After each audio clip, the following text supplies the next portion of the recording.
Welcome back to my channel. My name is Iris, and today I'm going to cover how to apply to grad school.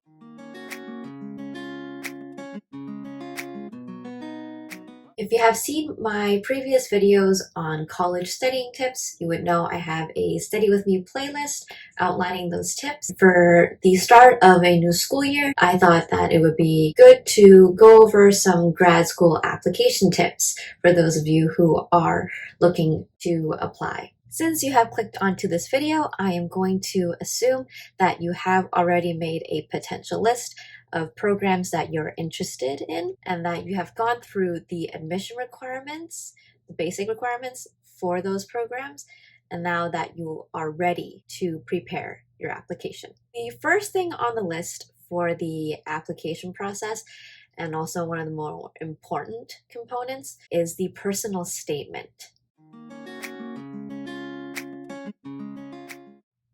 To develop a strong personal statement, one of the main steps is to research the criteria for your program or programs. So what this means is that you want to go onto the university website and find out the graduate program that you're interested in and look into what they want to see in the personal statement.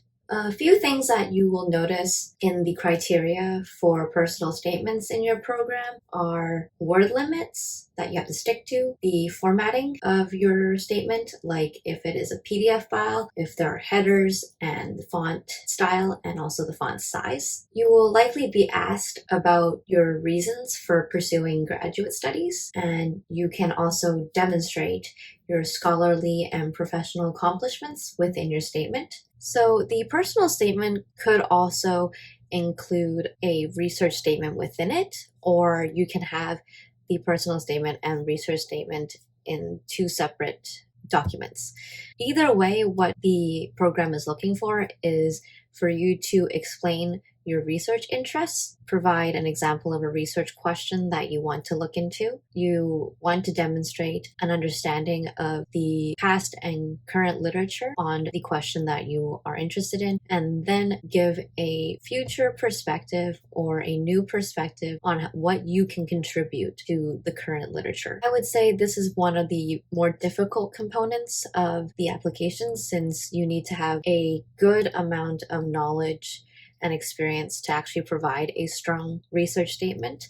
If you are a research assistant and you have some experience of doing research with a professor, this is definitely something that will benefit you, since you know the setup, the formatting, and the structure of how to demonstrate research. If you don't have that experience, then you would likely need to attend some kind of workshop or course to develop your ability to write a research statement.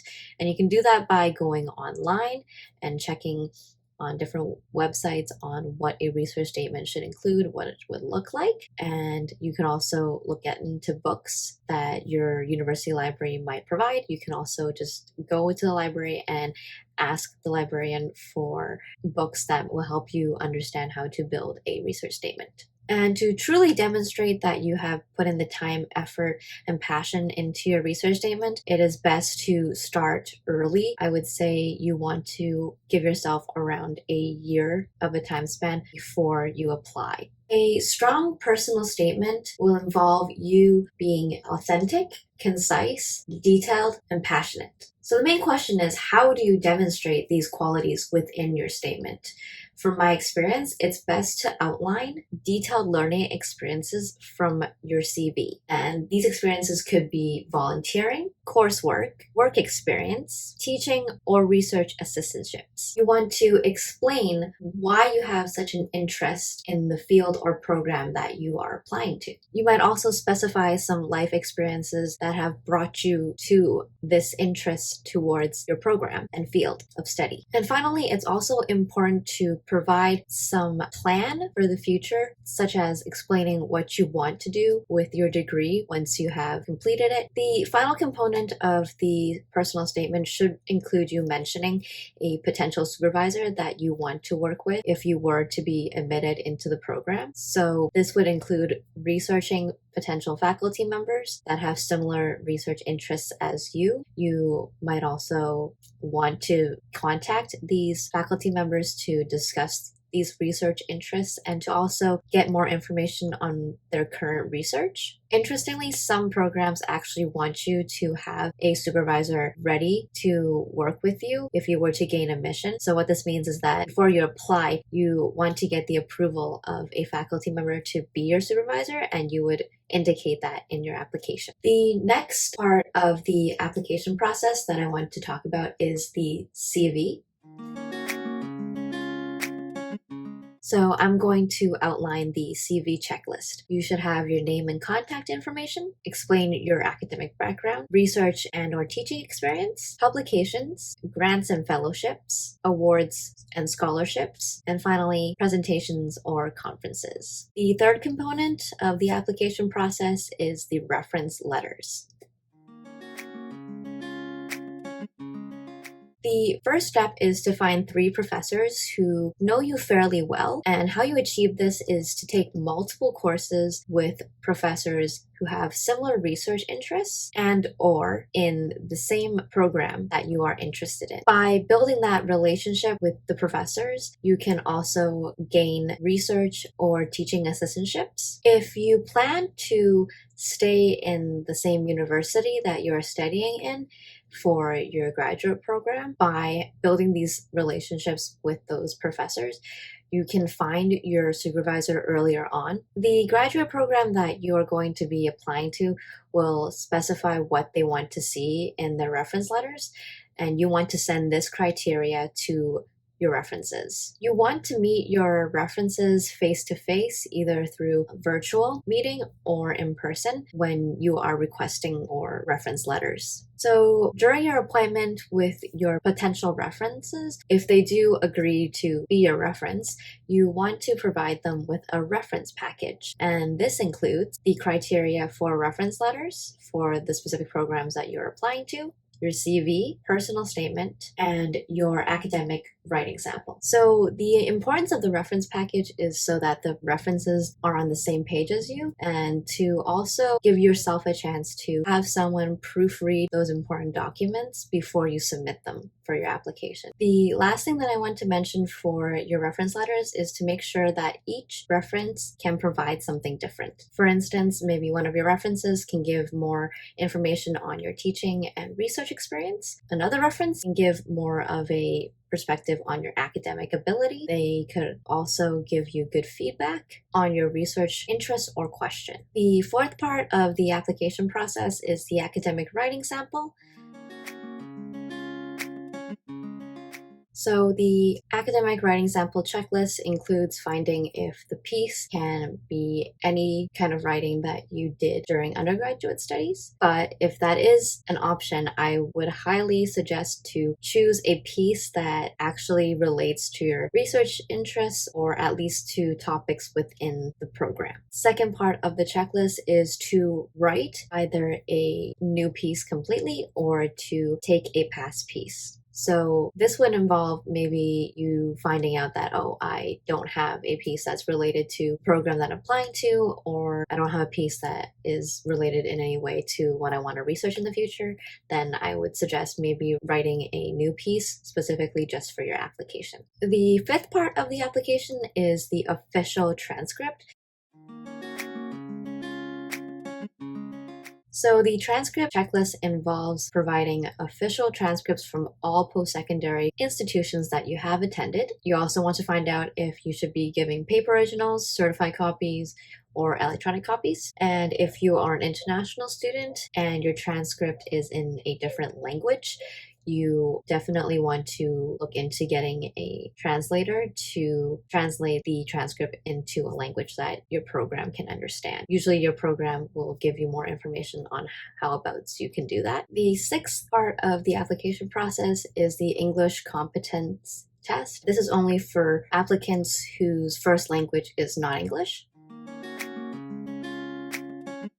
The seventh part of the application is the graduate record examination. This is not required for all graduate programs, but if you are in need of this test, I would suggest to go on the official website, and I will have that here. The link, if you want to access this, is in the description below. The ninth part of the application process is information sessions. The info sessions are actually a meeting among applicants and also the coordinators of the program. And what you do is you can ask questions about the program, the application process, academic admission requirements, all sorts of things that are related to the program. I highly suggest scheduling your info sessions a year prior to applying, and also once again before you submit your application. So check if you can attend online or in person, and you want to prepare your questions. The 10th part of the application process is the workshops and courses. The workshops or courses checklist involve checking your own university for any help that you can get for your graduate application process. In my own university, I was able to go to the library, and they had some workshops that actually give you some decent tips on how you could do well for your application. You can also check your potential university for such workshops and courses if your own university doesn't offer them. You can see if they are open to you having access to those things. You can also look into finding a graduate student to proofread your application documents. I know from my university that you can go to the library and they have these services, and what happens is that they will help you proofread and go over some tips on how you can do better on your personal statement, research statement, and also your academic writing sample. And finally, when you're thinking about these workshops and courses, some of them might be free and some of them might be paid. I would suggest, because I'm a first generation grad student, my family doesn't have anybody that's gone to grad school, so I would definitely suggest going to these workshops and courses.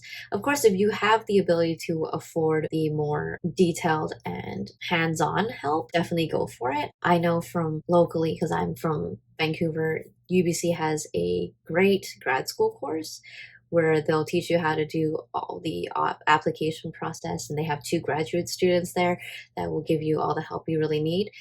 And I think specifically their grad school course is for people that want to apply to post-secondary institutions in Canada. And the final part of the application process, I would say, is financial aid, awards, and scholarships. So the aid and awards checklist. You want to research for funding for your programs, entrance awards or scholarships. There might be nomination only, or you can apply for these. So definitely check for your program specifically, and also for the university that you're applying. You can also look into work study, bursary, and loans. So the best part of this video is me giving you my personal experience of the mistakes that I made for my grad school application. Shockingly, I did start my application late. Specifically, I started in the last semester of my senior year, so that was probably one of the worst decisions that I could make. So compared to people who knew that they wanted to go to grad school and having that full year of preparation, I simply had 3 months, and that included getting all my documents together and also finding my references. It was quite the ride. The next mistake I made was that I realized I had an interest in research very late into my bachelor's degree. I was not originally thinking about applying to grad school because I wasn't confident about my academic ability and skills. I felt that I wanted more experience in teaching first before I went into research. And interestingly, that kind of flipped once I started actually volunteering in classrooms. I was working in a kindergarten and also a grade 3-4 classroom. And by working hands-on with the children, I noticed that I wasn't as interested in teaching content to children as much as I was interested in what their learning experiences were and how they developed that kind of learning process. So that's when I realized I wanted to dive in deeper and I wanted to research these topics about children's learning development. The next mistake that I'm going to mention is related to the previous mistake that I made, and it is I did not do a research assistantship. So since I made the mistake of not realizing my interest in research during the junior and senior year, I didn't get the chance to apply for any research assistantships or gain any research experience, and that I fully regret. Once you get into a graduate program, research is a main component, especially if you're doing a master's of arts like I am. So the downside of things is that for the bachelor degree that I was going for in education, they didn't really have a lot of opportunities for research assistantships while you were a bachelor's student. That was more reserved for grad students. But if I were to put more coursework into psychology, I probably would have had gotten more opportunities to do research at the bachelor level. Yeah, I would definitely advise against not doing any research during your bachelor's. I think it's quite beneficial, and I find that those people who do have that experience have a little bit of an easier time transitioning into grad school. So the final mistake that I made was that I forced myself to perfect my research statement. And like I said, with the lack of research experience and also realizing my interest in research late, I was just struggling with that research statement. If I didn't spend as much time as I did just researching online, looking at samples and going to the library and getting help, and also attending workshops and courses at another university to gain a better understanding of how I can develop a research statement, I would have failed to apply completely. I think I was just really stressed at that point because everything was so squished into a very short time period. And I felt that if I wanted to get into grad school, I had to have this perfect research statement, and it made it really dreadful to write. So I definitely would suggest to not force yourself to perfect it. In fact, in my own experience, I did a strong research statement with the knowledge that I had, and I didn't stick with it in the end.